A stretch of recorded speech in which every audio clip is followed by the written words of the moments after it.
front of me is Samsung Galaxy A14 and today I would like to show you how you can rename it.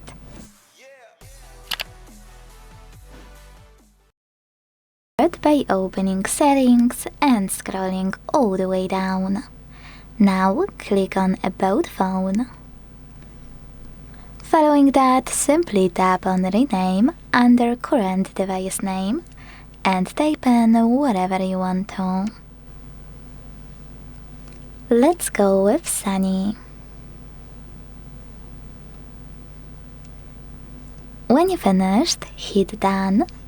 And as you can see, after a few seconds, name of my Samsung has changed.